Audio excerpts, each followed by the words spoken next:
¿Qué onda, gente? ¿Cómo están? En el arco anterior vimos como el nuevo personaje, el Barón Rojo, intentó robar poderes, pero Gigi junto a una nueva simbiosis con el Mal de Ojo no lo permitieron, además de que Momo volvió a la normalidad. Veremos cómo ella se reintegra con sus antiguos amigos pese a no recordar nada, nuevos enemigos, poderosos personajes e incluso nuevas transformaciones. En este arco, Amnesia o como se llame, no estoy seguro, lo vamos a saber y este es el resumen. Pero Geekers, para quien no sepa, estoy resumiendo animes también, con unas pequeñas reflexiones al inicio y al final. Les agradezco realmente si apoyan esos videos, ya que me tomará más tiempo subir mangas nuevos. Como saben, lastimosamente tengo un strike por Jigokuraku y podría ocurrir lo mismo con otros resúmenes. Gracias por el apoyo.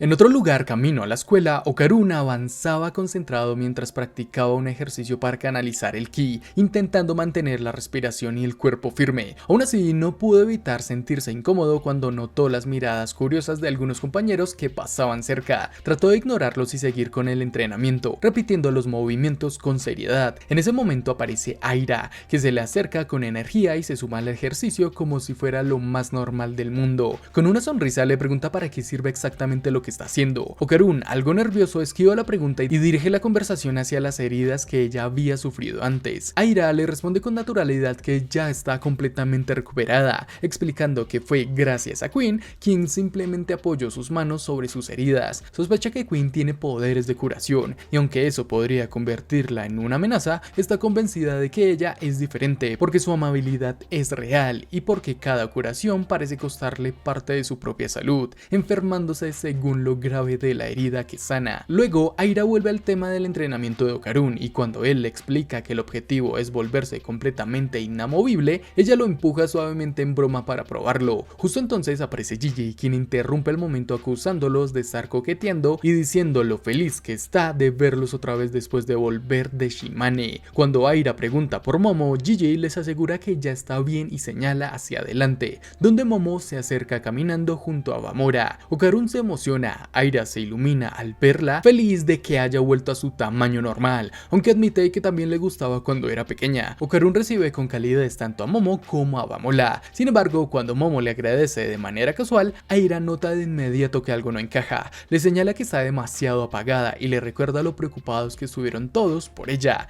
Antes de que Gigi pueda explicar, Momo interrumpe de golpe y pregunta quién es Aira. Tanto ella como Okarun quedan completamente desconcertados. Eso provoca que Momo discuta con Aira, reclamándole que actúe como si la conociera, cortando otra vez cualquier intento de Gigi por aclarar la situación. Aunque se tratan de zorra y demás, Gigi dice que todo vuelve a la normalidad, pero Karun reclama que eso no tiene nada de normal. Finalmente, Gigi se ve obligado a explicarles que Momo perdió todos los recuerdos desde el momento en que empezó a pasar tiempo con ellos. También les cuenta lo ocurrido en Shimane y Okarun recuerda cada momento junto a ella. Gigi transmite el consejo de Seiko: por ahora lo mejor es dejar las cosas como están y no forzarla a recordar nada, entristeciendo a Okarun con la noticia. Más tarde en la clase, Momo es recibida por Miko y Kei y ella misma explica su condición sin rodeos. Gigi se siente aliviado al saber que al menos recuerda a sus dos amigas más cercanas. En otra aula, Okarun apoya la cabeza sobre su pupitre, abrumado por el dolor de saber que Momo olvidó los momentos que compartieron,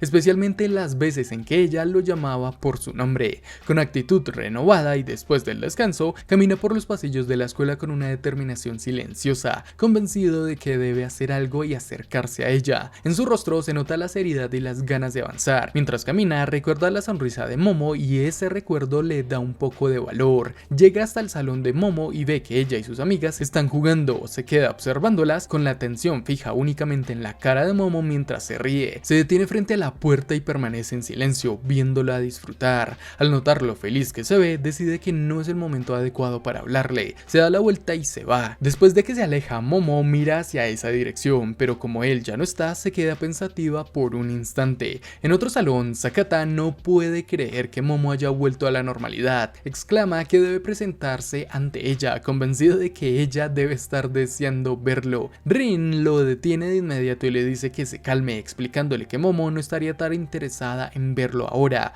Ofendido, Sakata le responde de forma brusca, preguntando qué acaba de decirle la delegada. Ella le aclara que Momo está muy confundida y muy nerviosa y que lo mejor es dejarla tranquila. Añade que todavía tiene a sus amigas cercanas y que con el tiempo su vida diaria probablemente volverá a la normalidad y que eso sería lo mejor. Sakata se burla de la idea y dice que no le gusta. Sin previo aviso sale corriendo gritando vendaval andando. Mientras Bamola también grita y salta. Rin intenta detenerlos gritándoles que esperen, pero ellos ya corren por el pasillo. Sakata grita preguntando dónde está el soldado Karun. La escena cambia a Okarun, que observa todo en silencio. Está espiando a Momo desde lejos mientras ella camina con sus dos amigas, escondiéndose detrás de la puerta. Cuando las tres se sientan en una banca para charlar, él sigue observándolas desde detrás de una barrera. Cuando se levantan para ir a otro lado, se esconde cerca de las escaleras para no perderlas de vista, pareciendo completamente un acosador. En ese punto incluso se prepara mentalmente para hablarle, esperando en una esquina que ella pase, pero cuando la ve acercarse, gira la cabeza de inmediato y se va en la dirección contraria. Más tarde, cuando Momo y sus amigas regresan al salón, Okarun vuelve a asomarse por la ventana, mirándola en silencio, sin poder mostrarse.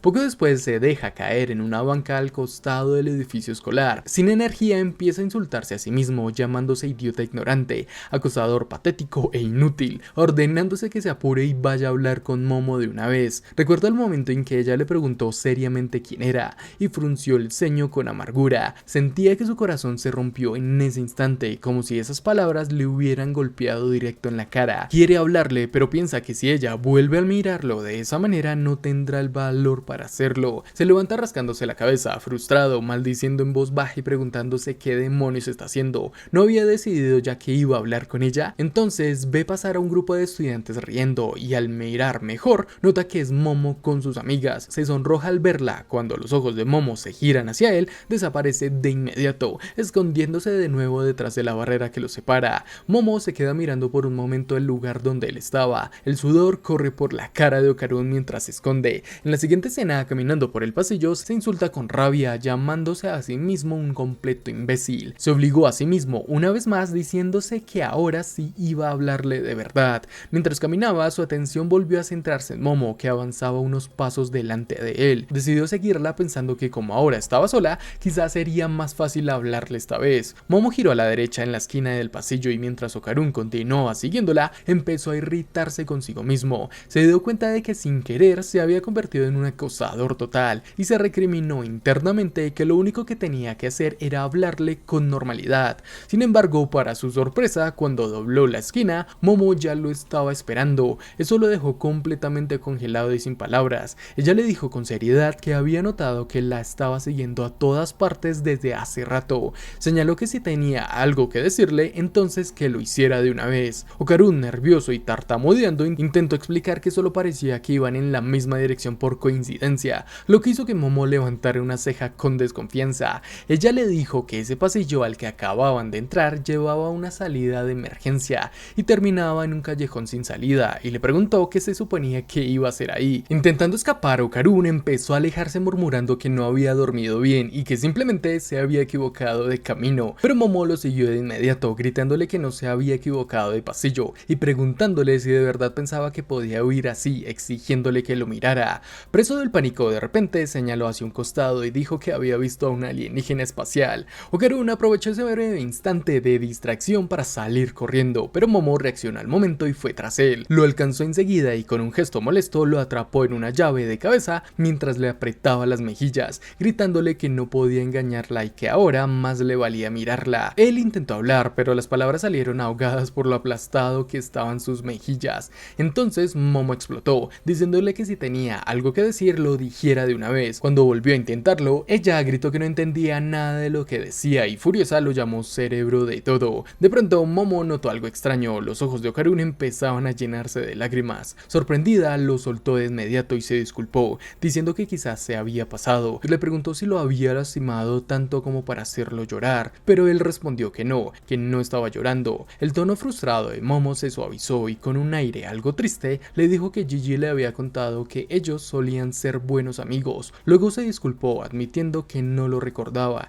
ni tampoco la chica del salón, y reconoció que también había sido grosero con ella. Continuó diciendo que había algo que quería explicarle. Dijo que había sentido algo raro, que siempre había sido consciente de la puerta al fondo del salón y que muchas veces se había preguntado qué era esa sensación extraña hasta que por fin lo entendió. Explicó que en el instante en que vio a Okarun sintió una especie de alivio. Añadió que probablemente era porque habían sido amigos y que eso fue lo que pensó en ese momento. Al escuchar todo eso, Okarun se agarró el pecho con fuerza, abrumado por lo que ella estaba diciendo y él estaba sintiendo. Momo entonces le dijo que si había algo que quisiera decirle, podía decírselo directamente. Okarun recordó el primer momento en que se conectaron de verdad y con el pecho pesado dijo que en realidad no habían sido buenos amigos, así que no tenía que forzarse. Añadió que tampoco tenía que prestarle atención. Sin embargo, mientras hablaba, recordó todas las veces que habían caminado juntos de regreso a casa. Enseguida, llorando, gritando que para qué convertirse en un buen amigo de Momo, él mismo haría el esfuerzo. Le suplicó que no fuera ella quien se acercara a él a hablarle, diciendo que esta vez sería él quien tomara la iniciativa de hablar con ella.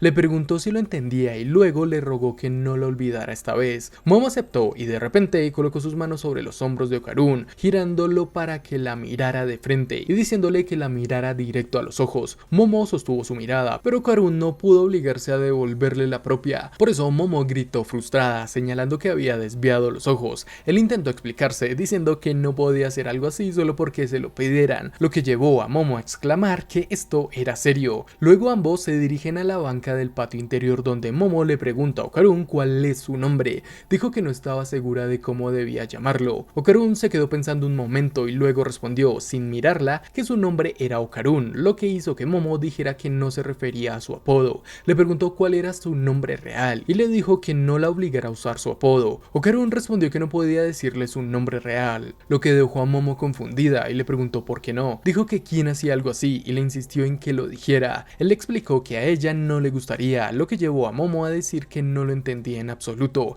y luego preguntó por qué no le gustaría el nombre de alguien. Aún así, él repitió que de verdad no le gustaría. Momo respondió que no era él quien podía decidir eso y le preguntó cuándo había odiado ella el nombre de alguien. Okarun señaló que antes no le había gustado, lo que hizo que Momo dijera que no recordaba eso. Entonces, él le pidió que simplemente le creyera, pero Momo se burló, lo que lo irritó y le preguntó qué significaba esa actitud. Después, Momo preguntó por qué su apodo era Okarun, diciendo que debía haber una razón. Él recordó cómo Momo le había dicho una vez que como le gustaban las cosas paranormales, a partir de ahora se llamaría Okarun. Tras recordar eso, respondió que era porque le gustaba lo oculto. Momo reaccionó sorprendida y dijo que así que eso era lo que le interesaba. Ambos quedaron en silencio sin decir más, pero en la mente de Okarun la sensación era clara. Se sentía triste por lo distante que todo parecía. Pensó para sí mismo, aunque ahora estaban sentados tan cerca, ella seguía sintiéndose increíblemente lejana. Empezó a recordar todo lo que habían pasado juntos y dijo que todos esos momentos compartidos parecían haberse desvanecido de golpe. Explicó que por más que intentara ordenar cada recuerdo y explicarlo todo con detalle, no había forma de recuperarlo.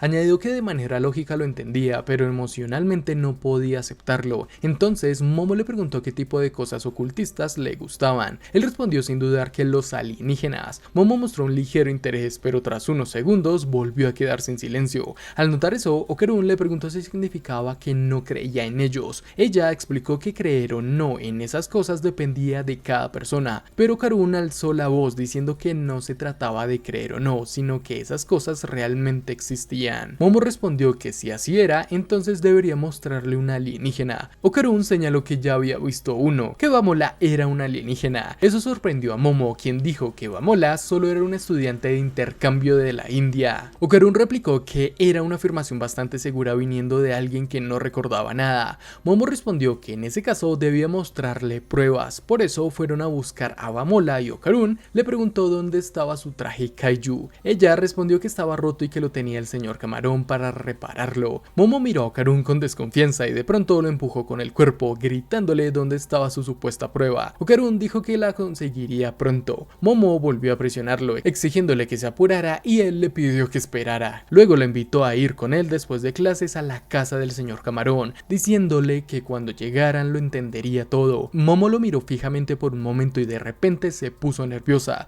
preguntando si eso significaba que volverían juntos a casa después de clases, diciendo que era demasiado repentino. Okarun entró en pánico y dijo que no era eso, que era por la prueba. Momo seguía confundida y preguntó sorprendida si por eso se le había acercado de una forma tan rara. Okarun gritó que no, insistiendo en que los alienígenas alienígenas existían de verdad. Ella lo señaló y le preguntó si estaba intentando usar su amnesia para seducirla y meterla en el ocultismo. Él respondió que no estaba intentando seducirla, recalcando otra vez que los alienígenas eran reales. Ella puso cara de asco y comentó que era un truco muy barato. Poco después Okarun tuvo una idea y dijo que Sakata tenía un objeto que provenía de aliens, invitándola a ir al laboratorio de investigación de historia y cultura. Ella solo le dijo que no cambiara de tema. Aún así fueron allí. Sakata los recibió diciendo incoherencias y le pidió a Momo que se calmara y lo escuchara, pero ella solo lo miró en blanco. Antes de que pudiera terminar de decir que antes de perder la memoria ellos dos eran amantes,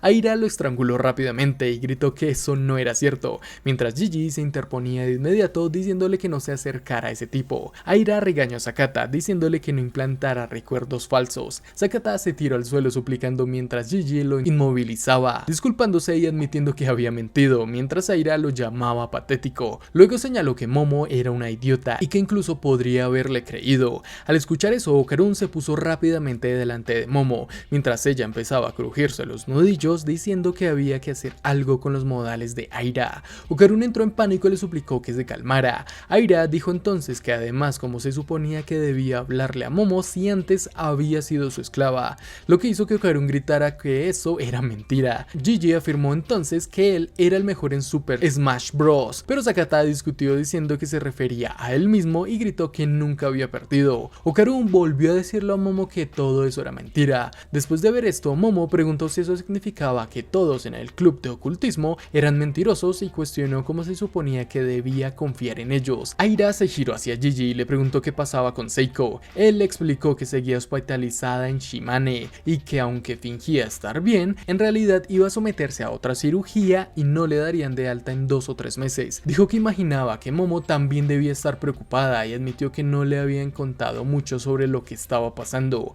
Aira miró a Momo mientras regañaba a Sakata y luego lo llamó de repente, pidiéndole un momento de su tiempo. Cuando Momo se giró hacia ella, Aira reveló su forma de la Acrosara y se plantó frente a ella. Sin embargo, Momo no reaccionó en absoluto y solo preguntó qué quería decirle. Aira, confundida, preguntó si no podía ver su transformación. Gigi señaló entonces que Momo tampoco había podido percibir al ojo maligno y añadió que parecía haber perdido su capacidad de percibir lo sobrenatural. Momo preguntó si ya habían terminado y dijo que quería irse. Gigi se disculpó rápidamente y le agradeció por su tiempo. Momo le dijo a Okarun que se fuera con ella y él aceptó de inmediato. En ese momento, Aira agarró el brazo de Okarun y gritó que esperara, diciendo que no se iba a llevar a Okarun con ella, llamándolo por su nombre real, Takakura. Eso captó de inmediato la atención de Momo, abrió los ojos y se giró para mirarlos, preguntando qué nombre había dicho Aira. Al hacerlo, vio a Sakata con expresión celosa mientras Aira empezaba a comportarse de forma dulce con Okarun, preguntándole alegremente si quería almorzar con ella, ya que había preparado bentos esa mañana. Añadió que le encantaría saber qué le parecían, lo que dejó a Okarun nervioso y en shock. Momo comentó con frialdad que él no le había querido decir su nombre porque decía que no le gustaría, pero que en realidad era un nombre normal. Por eso preguntó con un tono indiferente si de verdad habían sido amigos. Gigi terminó con entusiasmo diciendo que claro que lo eran y añadió que él y Okarun se llevaban de maravilla. Aira añadió rápidamente que Okarun era mucho más cercano a ella, aferrándose aún más de su brazo. Okarun intentó decirle a Momo que sí, que eran amigos.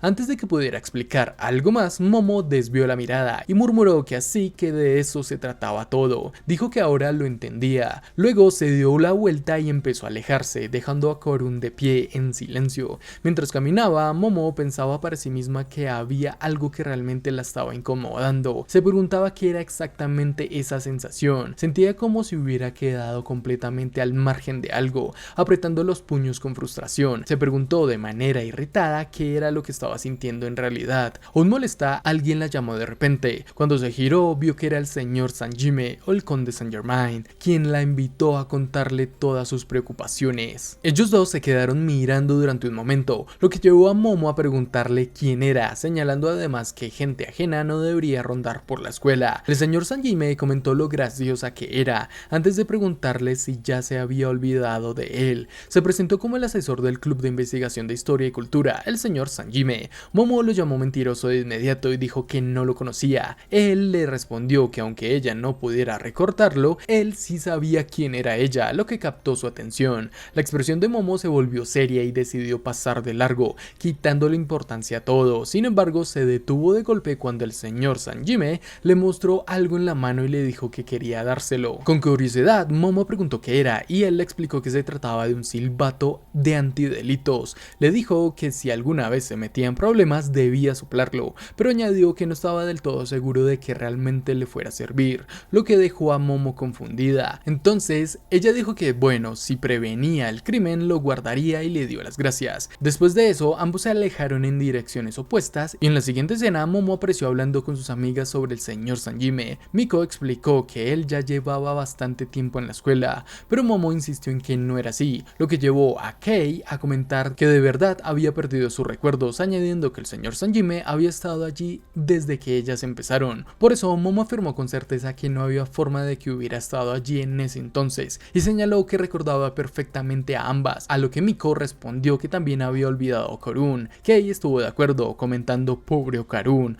lo que hizo que Momo se quedara en silencio. Después, como si nada, Kei le dijo que Okarun era casi su novio. Momo explicó que quizás habían sido buenos amigos, pero dijo que todavía no sentía eso del todo. Al recordar cómo Aira solía ser tan cercana físicamente con Okarun, pensó que habían cosas que tampoco conocía realmente. Dijo que sentía una especie de alineación. Por eso Kei la irrumpió y le dijo que fuera a una cita con Okarun, lo que hizo que Momo preguntara por qué. Miko entonces gritó que tal vez era una cabeza dura, pero que no había razón para que dudara tanto. Kei la animó a actuar, señalando que eso era todo lo que una cabeza dura podía hacer. Molestada, Momo exigió saber a quién le estaba diciendo cabeza dura, mientras Kei sugirió que fueran a buscar a su casi novio. En la siguiente escena se acercaron a Okarun y le dijeron que habían visto a un hombre momia. Mientras sujetaban a Momo con fuerza para evitar que se fuera, Miko explicó que al parecer había un hombre momificado envuelto en vendas, rondando por algún lugar y que pensaron que podían ir todos juntos a comprobarlo. Momo explicó que ya habían dicho que no iba a ir, preguntando quién se creería semejante tontería, pero Kei le dijo rápido a Okarun que Momo también quería ir,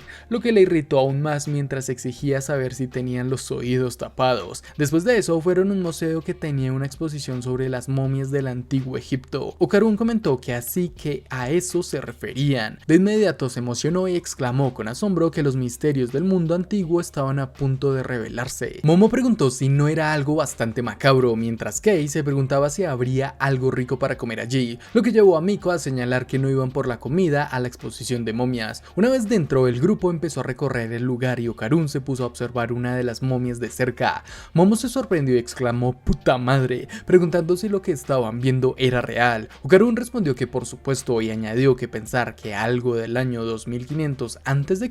aún pudiera verse así en la actualidad era increíble. Miko expresó su asco ante la escena, mientras Kei empezó a buscar dónde estaba la tienda de recuerdos. Entonces Momo le preguntó a Okarun por qué les hacían eso a las personas, y él le explicó que la realeza de la época creía que necesitaban sus cuerpos físicos para resucitar en el más allá. Añadió que intentaban preservar sus cuerpos mediante la momificación. También comentó que curiosamente la palabra momia viene del latín mium, que se refiere a la sustancia usada para hacer las momias. Ante eso, Momo dijo que entonces se preguntaba si alguien había vuelto a la vida después de ser momificado. Okarun respondió que no lo sabía, pero explicó que existía una teoría que sugería que alienígenas del espacio exterior usaban cuerpos humanos porque no pueden sobrevivir en la Tierra sin llevar uno. Añadió que las momias serían cuerpos que esos alienígenas preservan para reutilizarlos cuando regresan del espacio. Mientras Okarun explicaba todo eso y ambos estaban concentrados en las exhibiciones, Kei y Miko se alejaron en silencio, dejándolos solos. Mientras seguían caminando, Momo exclamó "¿qué demonios?" y comentó que sonaba ridículo. Okarun respondió que podía reírse todo lo que quisiera, pero que incluso las teorías académicas actuales seguían siendo solo hipótesis, así que técnicamente podían ser derribadas. Momo señaló que no estaba riendo en absoluto.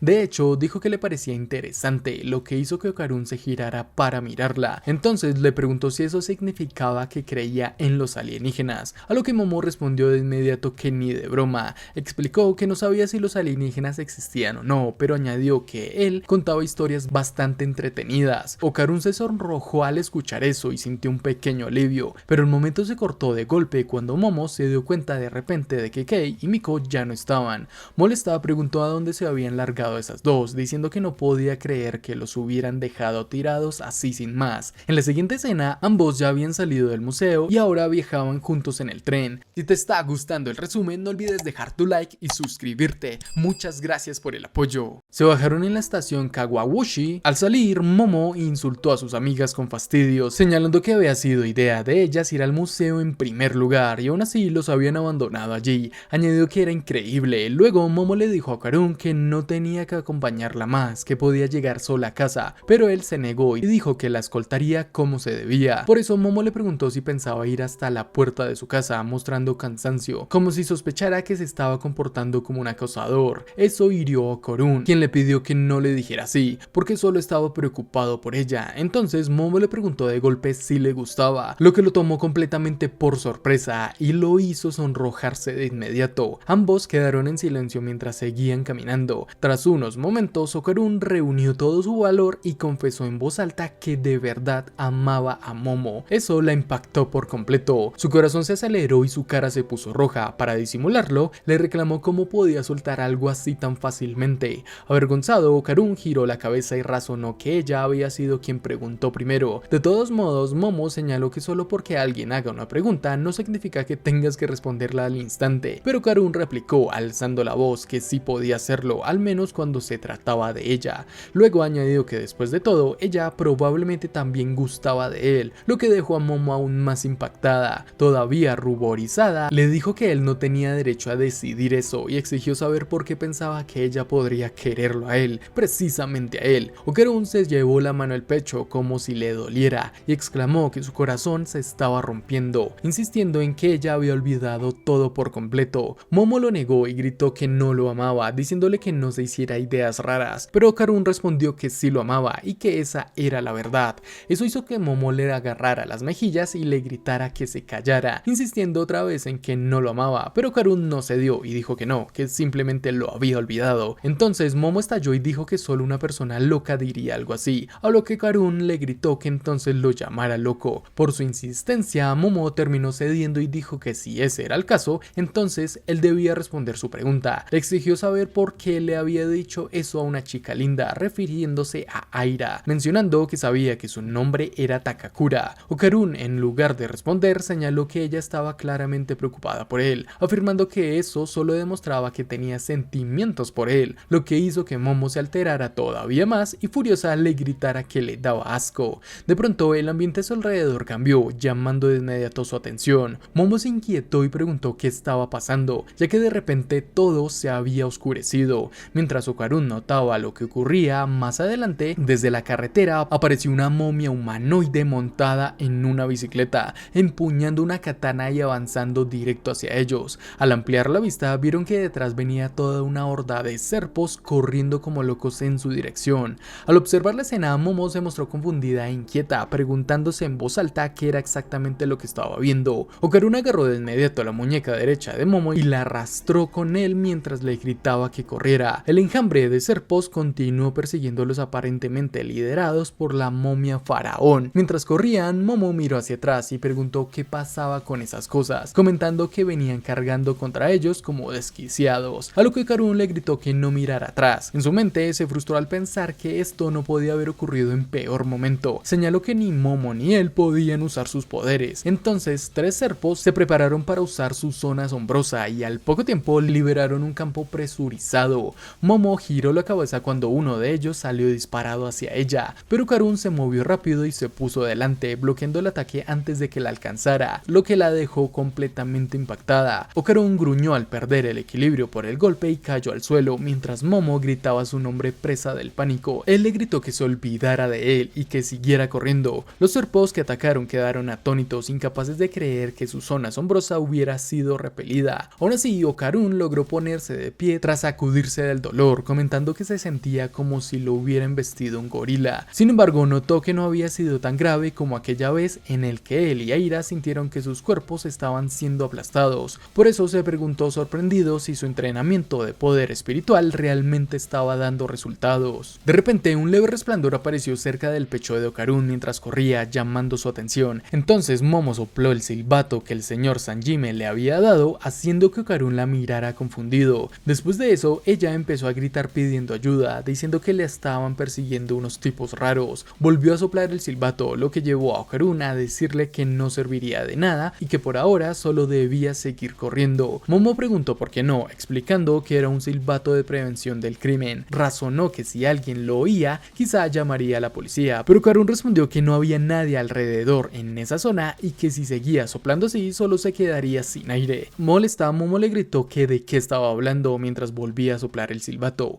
Karun señaló hacia adelante y le indicó por dónde ir, diciendo que si lograban llegar a la casa de Gigi, tal vez podrían pensar en algo. Mientras tanto, uno de los serpos llamó a la momia, dirigiéndose a él como el señor Doris, y le preguntó por qué se estaba quedando atrás. Entonces se mostró al señor Doris pedaleando con mucha dificultad, con movimientos rígidos, como si sus extremidades no le respondieran bien. Mientras algunos serpos corrían a su lado, uno comentó que si ese era el problema, no podían simplemente usar otro cuerpo. Otro serpo lo apuró, diciéndole que si le diera prisa y alcanzara a los otros dos. El cuerpo del señor Doris empezó a crujir y una tira de vendaje se desenrolló desde su torso, extendiéndose por el suelo como una línea delgada que usó como camino improvisado para su bicicleta. Del lado de Momo y Okarun, ella se alarmó cuando varios serpos aparecieron frente a ellos y preguntó por dónde se suponía que debían escapar. Mientras corrían, Okarun notó algo en el suelo y gritó de inmediato que se detuvieran, lo que dejó a Momo confundida. En el siguiente instante, el concreto bajo sus pies cedió de golpe y se volvió hueco. Momo empezó a caer mientras Okarun logró pisar un letrero del suelo justo a tiempo. Ella entró en caída libre, pero Okarun reaccionó rápido y le agarró el brazo. Usando toda su fuerza, la sostuvo y le gritó que tomara su otra mano. Aterrada, Momo le gritó que lo estaba intentando. Cuando logró alcanzarla, le pidió desesperada que la ayudara. Mientras Okarun la jalaba con todo lo que tenía, ella gritó que no la soltara. Él consiguió subirla al pequeño letrero, salvándola por muy poco. Debajo de ellos, la mayoría de los serpos cayó en el pozo formado por un suelo colapsado y solo unos pocos sobrevivieron al alcanzar las aceras cercanas. Okarun sostuvo a Momo con fuerza para que ambos cupieran en la diminuta superficie. Con la voz temblorosa y casi llorando, Momo comentó que eso había estado demasiado cerca. Aún inquieta, miró alrededor y preguntó qué era exactamente lo que estaba viendo, notando que todo lo que no era blanco se había convertido en un abismo sin fondo. Mientras tanto, el señor Doris seguía pedaleando por su delgado camino de vendas, mientras uno de los serpos que colgaba del borde le gritaba frustrado, preguntándole qué estaba haciendo y por qué les estaba causando daño. Otro serpo que había sobrevivido dijo que a esas alturas ya no importaba si atrapaban a los dos vivos o muertos. De vuelta con Okarun, Momo preguntó qué eran esas criaturas y si eran las responsables de todo. Él se quitó la mochila y la puso frente a ellos, respondiendo que sí, que estaban siendo atacados por extraterrestres. Momo quedó impactada al oír eso y dijo que le costaba creerlo, preguntando de qué estaba hablando y si los extraterrestres solían ir envueltos en vendas. Okarun replicó que cómo iba a saberlo él. Momo entró en pánico cuando el señor Doris se acercó con la espada desenvainada. Okarun le indicó que se pusiera detrás de él y bajara la cabeza. Cuando Doris estuvo cerca, liberó de pronto una velocidad increíble. Pasó junto a ellos en un instante y lanzó un corte con su katana,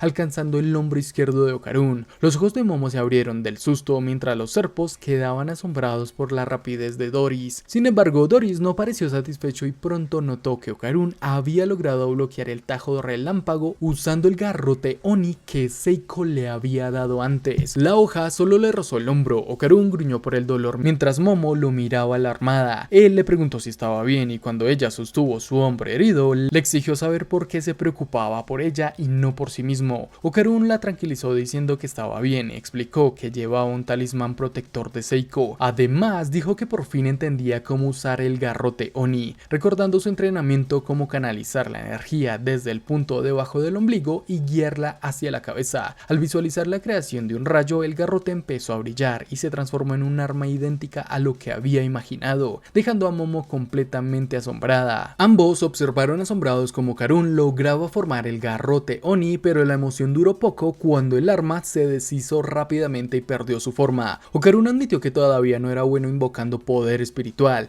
ya que era algo nuevo para él, y le explicó a Momo que el garrote Oni se lo había dado su abuela, junto con las instrucciones para usarlo. Preocupada por el regreso del señor Doris, Momo le pidió que lo volviera a formar antes de que atacara otra vez, pero Okarun le dijo que su preocupación estaba rompiendo su concentración. En ese momento, Momo fue golpeada por el órgano de sexto sentido de un serpo, que intentó empujarlos fuera de la franja blanca hacia el abismo infinito mientras Doris se acercaba. Okarun le aconsejó a Momo que saltara hacia la pared, pared, pero ella dudó, temiendo caer. Entonces le advirtió del siguiente ataque de Doris, lo que permitió que Okarun bloqueara el golpe de espada de la momia justo a tiempo. Mientras ambos luchaban con el espacio limitado para moverse, 3 serpos desataron una zona asombrosa contra ellos. En ese instante apareció una subordinada del conde Saint-Germain con un nuevo traje, exigiendo saber por qué Momo tenía el silbato y qué hacían allí. Okarun la identificó como una extraterrestre, mientras Momo preguntó si era una aliada, a lo que ella lo negó. Los serpos la reconocieron como una Curry y preguntaron si se había aliado con Momo. La extraterrestre, con el exotraje, expresó su frustración por ese giro inesperado, explicando que había aceptado las condiciones del conde Saint-Germain para ayudar a quien soplara el silbato a cambio de recibir un nuevo traje. Sin otra opción, atacó a los serpos, que le advirtieron que no interfiriera, y dejó claro a Momo y Okarun que sus acciones no eran para ayudarlos. Mientras el señor Doris preparaba otro ataque, Momo saltó a la siguiente plataforma blanca mientras Okarun bloqueaba la espada de la momia con el garrote Oni. Ella le gritó que la siguiera, pero Okarun insistió en que ella corriera hacia la casa de Gigi mientras él se quedaba atrás para contener al enemigo. Usando las lecciones de Ki, Okarun logró mantenerse firme contra Doris e incluso le cortó el brazo derecho, para asombro de Momo. Sin embargo, la momia volvió a unir su brazo con vendas y lanzó otra estocada hacia Okarun. Al ver a Okarun atravesado por la espada de Doris, Momo arrojó un cono de tráfico contra la momia y saltó hacia Okarun, lo que le permitió esquivar el siguiente ataque. Okarun le dijo que lo dejara atrás, pero al negarse ella, le indicó que bajara el cuerpo y se sujetara a él para no caer. Al recordar que Momo había practicado Ki desde niña, Okarun le pidió que recreara su ritual, creyendo que ella podría manejar el garrote Oni mejor que él. Tras bloquear otro golpe de Doris, Okarun le entregó el garrote Oni a Momo. Aunque ella no lograba activar la forma del golpeo del arma, Okarun quedó completamente sorprendido cuando, al volver a tenerla en sus manos, el garrote creció de tamaño de forma descomunal, permitiéndole partir al señor Doris en dos mientras este se lanzaba al ataque. Cuando el garrote volvió a encogerse, Okarun le pidió a Momo que repitiera el hechizo de Ki. Al expandirse otra vez el garrote, se dio cuenta de que el Ki de Momo estaba fluyendo hacia él y entrando al arma a través del contacto entre ambos. Aunque eso les daba una oportunidad real de pelear, Okarun se preocupaba por cómo podrán superar la regeneración constante de la momia. De pronto, el campo de batalla quedó envuelto en una oscuridad total, lo que dificultaba que Okarun pudiera seguir los movimientos de Doris. Poco después escucharon el sonido inconfundible de la bicicleta, y Okarun reaccionó justo a tiempo para bloquear otro corte con el garrote Oni. Momo le aconsejó que desactivara la forma de liberación luminosa del arma,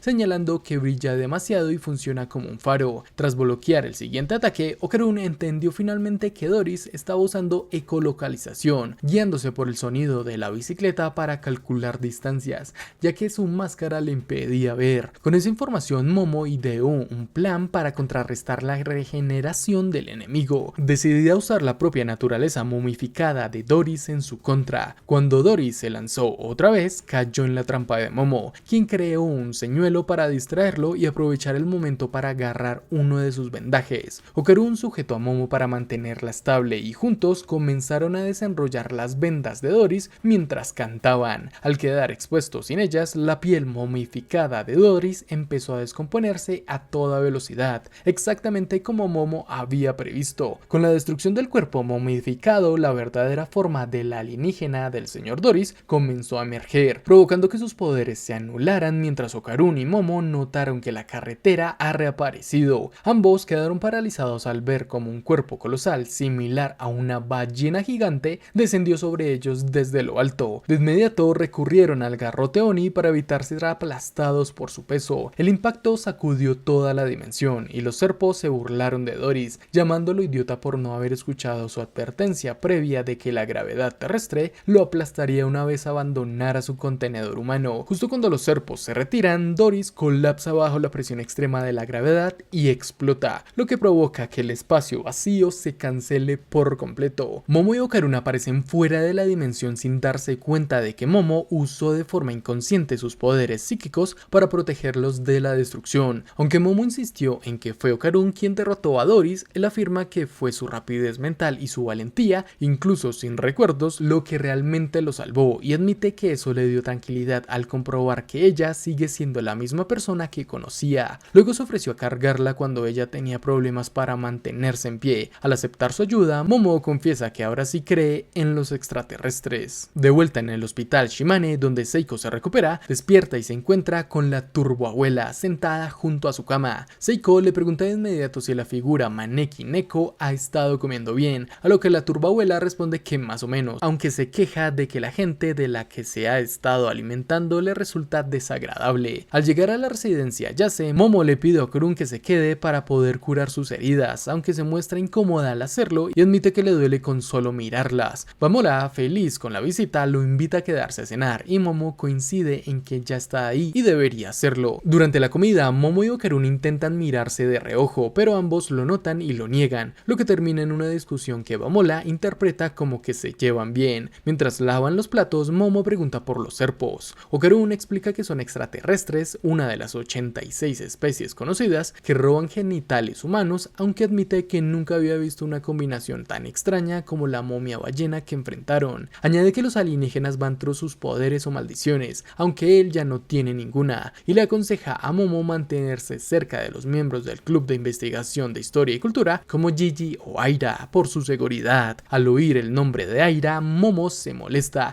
insinuando que hay algo entre ellos dos y diciendo que no querría interferir. Cuando Karun cuestiona el comentario, la mira fijamente, intentando que desvíe la mirada. Cuando ella finalmente lo hace, él se declara ganador, dejándola confundida. Okarun explica que esa era una regla que ella había inventado antes. Quien lograra que el otro apartara la mirada ganaba y podía pedir lo que quisiera. Momo negó haber creado esa regla, incluso cuando Bamora lo confirmó. Con la regla establecida, Okarun le pidió a Momo que salga en una cita con él, dejándola tan sorprendida que lo rechaza y exige una segunda ronda. Al comenzar de nuevo, Bamola comenta que sus miradas intensas hacen parecer que estaban a punto de besarse, provocando que Momo aparte la vista una vez más y haciendo que Okarun vuelva a ganar. Él escucha el rechazo directo de Momo cuando ella se niega a salir, ya que interpreta sus acciones como algo con malas intenciones. Él intenta disimular diciendo que todo era una broma y se marcha, aunque Momo no termina de creérselo. Mientras Okarun se aleja, sintiéndose avergonzado por intentar recuperar su relación con ella, Momo se sonroja y mira hacia atrás, preguntándose qué estaba pasando realmente con su comportamiento.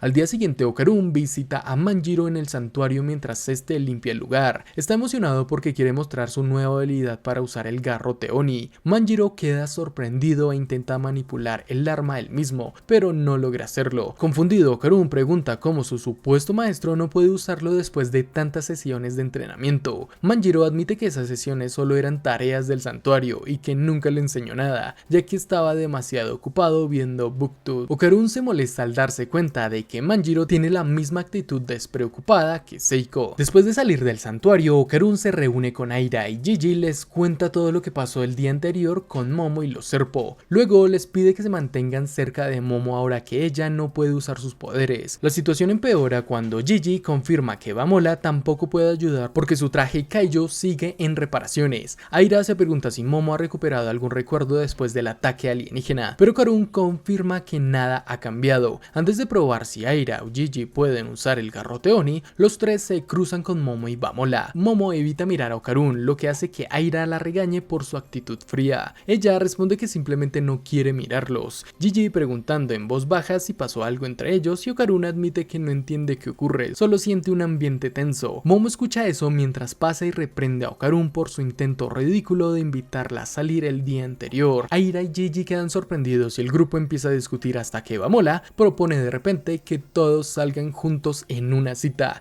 La idea deja a todos en silencio. En el centro comercial, Rin compra cosas con Koki y descubre feliz que ambas comparten sus gustos por los vampiros y el romance, lo que fortalece su conexión. Poco después son arrastradas repentinamente al espacio vacío, donde tres figuras distantes las esperan. Rin y Koki observan confundidas a los tres paladines negros frente a ellas cuando uno lanza un ataque con ráfagas de fuego obligándolas a cubrirse. Mientras continúa atacando, otro paladín pregunta al varón rojo si realmente es necesario enfrentarse a ellas. Este le advierte que no subestime a las chicas aunque parezcan débiles. Necesitando contraatacar, Rin invoca a Mai, quien estaba leyendo un libro de vampiros en su habitación, y adopta su forma idol para usar manipulación gravitacional y empujar al paladín hacia atrás. Aún procesando la invocación, Rin le pide a Koki que active a su señor de las moscas. Los pigmeos crean un piano para Koki, permitiéndole tocar y liberar un enjambre de moscas contra el enemigo. Sin embargo, el paladín las quema con las llamas gaseosas y lanza los restos ardientes hacia ellas. Abrumada por el calor, Mai le pide a Rin que haga algo. Rin explica que su manipulación gravitacional, aplicando presión hacia abajo sobre el enemigo y hacia arriba sobre ellas, hace que el fuego suba hacia su posición. Intenta intervenir el flujo gravitacional siguiendo la sugerencia de Mai, pero el fuego no cambia. En ese momento los pigmeos le explican a Koki que su habilidad puede potenciarse al combinarse con la de Rin, y ella se lo comunica. Justo cuando las llamas están cerca, ambas combinan poderes, adoptan nuevos atuendos y repelen el fuego con la horda de insectos. Tras rechazar al paladín Jack, Rin y Koki reaccionan avergonzadas al notar sus trajes modificados, resultado de la amplificación del poder de Rin. Mientras los insectos las protegen del fuego, Mai le pide a Rin que cante, pero ella se distrae preguntando a Koki qué opina de su nueva apariencia. Volviendo a concentrarse, Rin y Koki obligan a Jack a retroceder otra vez y lo cubren completamente con un enjambre de insectos. Su ventaja dura poco cuando Bakapa interviene usando manipulación líquida para crear una barrera entre ellas y los insectos. Después de halagar a Rin y Koki llamándolas fuertes y hermosas y darse cuenta de que no puede acercarse por el campo gravitacional en expansión de Rin, el Barón Rojo ordena a Jack redirigir sus llamas y le dice a Bakapa que analice mejor el terreno. Jack genera una fuerte ráfaga de viento con su fuego y el Barón Rojo captura a Rin, usando el viento y su cuerpo de humo para evadir la gravedad. Luego intercambia lugares con Bakapa para inmovilizar y ahogar a Rin mientras Jack captura a Koki. El Barón Rojo exige que Koki se rinda o Rin morirá. Para salvarla, Koki obedece, permitiéndole que Jack saque un cuchillo Kozuka de su boca y lo presione contra su mano. Después de quitarle a Koki su señor de las moscas, Bakapa libera a Rin y comienza a sumergir a Koki para obligar a Rin a entregar su poder al Barón Rojo. Rin duda entre salvar a Koki o el destino de Mai si acepta las exigencias. Finalmente decide rendirse. El Barón Rojo corta su poder con otro cuchillo Kozuka y Rin grita el nombre de Mai mientras comienza a desaparecer. Con ambos poderes en su posesión, el Barón Rojo se marcha dejando el destino de las chicas en manos de sus subordinados. Jack se prepara para abrir el estómago de Koki mientras Bakapa intenta matar a Rin aplastando su cráneo entre sus muslos, pero todos son interrumpidos cuando un enorme inodoro aparece en medio del centro comercial. Una repentina fulca los invade y abandonan sus planes para correr al baño más cercano. Allí encuentran a una niña pequeña. El Barón Rojo ordena a Jack que la queme, pero las llamas no le hacen daño y la niña permanece completamente intacta. Inclusive los saluda con una sonrisa aterradora. Después de que Jack fallara al intentar quemar a la chica, Bakapa cambió de estrategia y trató de ahogarla usando su cuerpo convertido en agua. El Barón Rojo lo animaba desde atrás diciéndole que la asfixiara de una vez, mientras le ordenó a Jack que no usara su fuego, pero Hanako reaccionó rápido, controló un inodoro cercano y activó la descarga, absorbiendo toda el agua de Bakapa. Su verdadera forma apareció, débil y delgada. Mientras el paladín rogaba por agua, Hanako se acercó y lo pateó contra una pared, declarando que eso contaba como atrapado. El Barón Rojo intentó golpearla con un gancho ascendente cuando ella estaba en el aire, pero Hanako lo esquivó sin problema y le lanzó un urinario directo al cuerpo. Luego evitó que Jack activara sus poderes invocando otro inodoro desde el suelo, atrapando sus dedos con la tapa. Sin dejarle reaccionar, lo remató con un puñetazo tan fuerte que su cabeza se estrelló contra la cerámica, dejándolo inconsciente. Convencida de su victoria en ese juego, Hanako celebró, pero su distracción permitió que el Barón Rojo escapara por un drenaje. Cuando ella notó su ausencia, mostró decepción como si esperara más resistencia. Sin decir más, descargó los inodoros y envió a los otros dos lejos, terminando el enfrentamiento. Poco después, Abura la llamó desde el otro lado del baño, preguntando si podían jugar. Hanako respondió que no podía, tenía tutoría y no sabía cuándo volvería. Kamikure, que estaba con Abura, le dijo que mejor la dejara tranquila, aliviado de que todo saliera según lo previsto. Cuando Abura preguntó por qué ayudó a Rin y Koki, Kamikure respondió que solo cumplía con la petición de la turboabuela. Incluso le pidió que le agradeciera por la invitación, pero Abura se negó. Mientras tanto, afuera, el Barón Rojo, afectado por el encuentro, sacó los cuchillos con los poderes robados y creía que eso restauraría su orgullo ante el conde. Antes de irse, juró vengarse del mal de ojo cuando volviera a verlo pronto. Así termina esta primera parte del posible arco llamado Amnesia. Te invito a que que dejes algún comentario si te ha gustado el resumen, también suscríbete y deja tu like para seguir con esta historia y comparte para saber qué sucede en la siguiente parte que está actualmente en publicación. Muchas gracias por estar aquí hasta el final. Recuerda que somos Geek Boys. Resumen, hasta la próxima.